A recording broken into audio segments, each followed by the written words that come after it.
Hello to video number 3 of Toni Bennett's spoken word video. Voice is a little hoarse again because of all the smoke outside. I am going to read the second of my published poems, going from a reverse alphabetical list. The first one, the video I did last week, was You'll Kick a Flattened Can. This one is Window on 32nd Avenue. This was published in the spring of 1994 in Dream International Quarterly. It was inspired by a dream I had. 32nd Avenue is in Greeley, Colorado. I would call that my hometown. I was not born there, but I spent a lot of important time there. So I call it my hometown.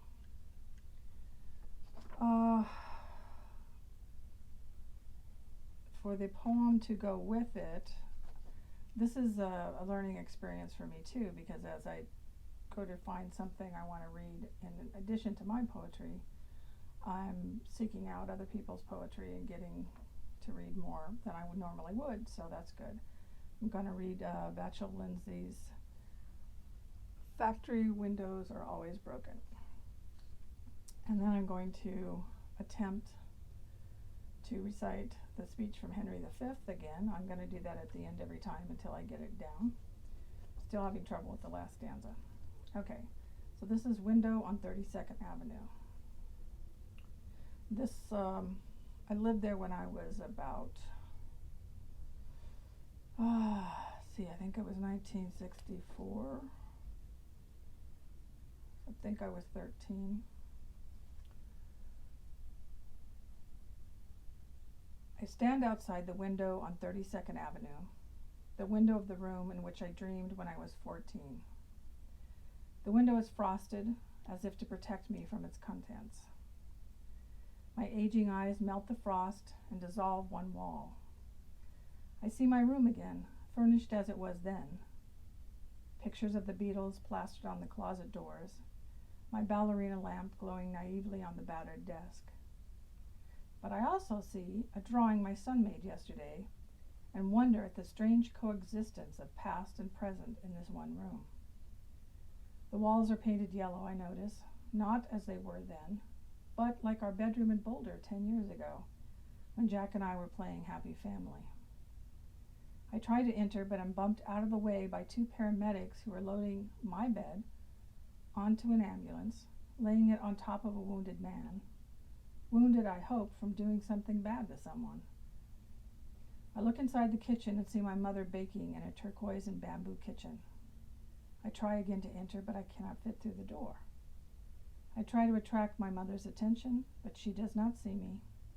Not now, not then. I have outgrown this house, but find I am compelled to pitch my tent outside the window on 32nd Avenue. Okay, so maybe I was 14, 13, I don't know. One of those. What else did I want to say about that? I thought there was something else. I'm not sure. Okay.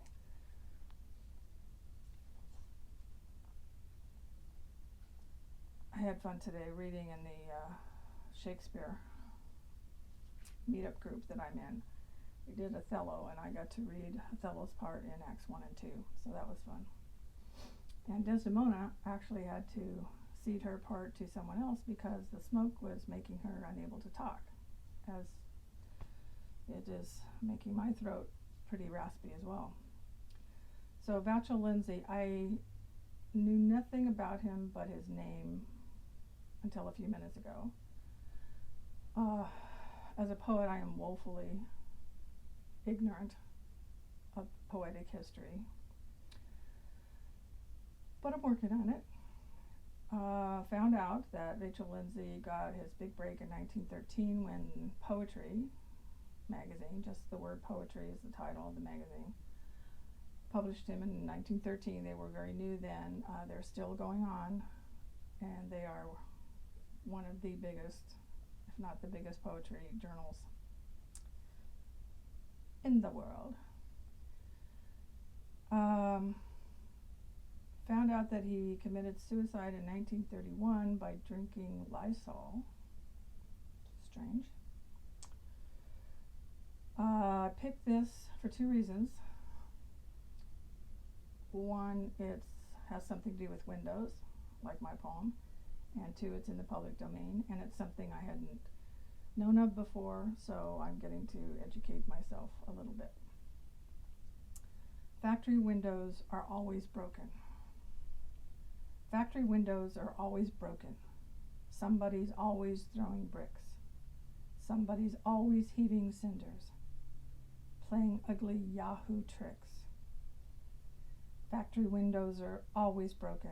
Other windows are let alone. No one throws through the chapel window the bitter, snarling, derisive stone.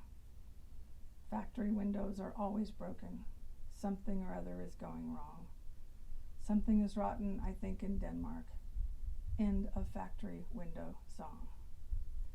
I read somewhere when I was researching this that he was very interested in the sound of poetry and getting people back to a realization of the song-like quality of poetry.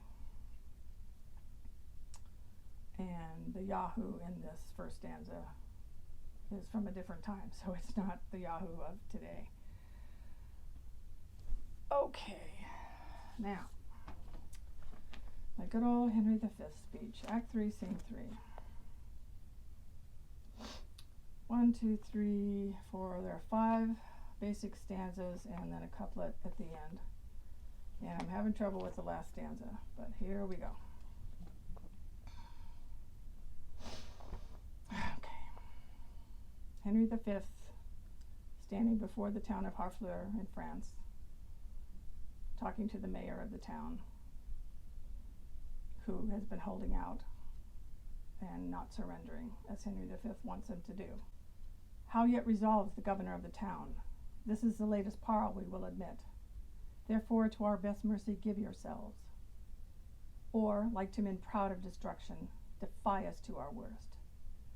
For as I am a soldier, a name that in my thoughts becomes me best, if I begin the battery once again, I will not leave the half-achieved Harfleur till in her ashes she lie buried. The gates of mercy shall be all shut up, and the flesh soldier, rough and hard of heart, in liberty a bloody hand shall range, with conscience wide as hell, mowing like grass your fresh fair virgins and your flowering infants. What is it then to me, if impious war, arrayed in flames like to the prince of fiends, do with his smirched complexion all fell feats linked to waste and desolation? What is to me, when you yourselves are cause? If your fair maidens fall into the hand of hot and forcing violation, what reign can hold licentious wickedness, when down the hill he holds his fierce career? We may as bootless spend our vain command upon the enraged soldiers and their spoil, as send a precept to the Leviathan to come ashore. Therefore, you men of Harfleur, take pity of your town and of your people, whiles yet I have my soldiers in my command, whiles yet the cool and temperate wind of grace overblows the filthy and contagious clouds of heady murder, spoil, and villainy. If not, why in a moment look to see the fleshed and blind and bloody soldier with foul hand defile the locks of your shrill shrieking daughters, your reverend fathers dashed to the walls, your fathers taken by the silver beards and their most reverend heads dashed to the walls, your naked infants spitted upon pikes, whiles the mad mothers with their howls confused do break the clouds, as did the wives of Jewry at Herod's bloody hunting slaughtermen. What say you? Will you yield and this avoid, or, guilty in defense, be thus destroyed?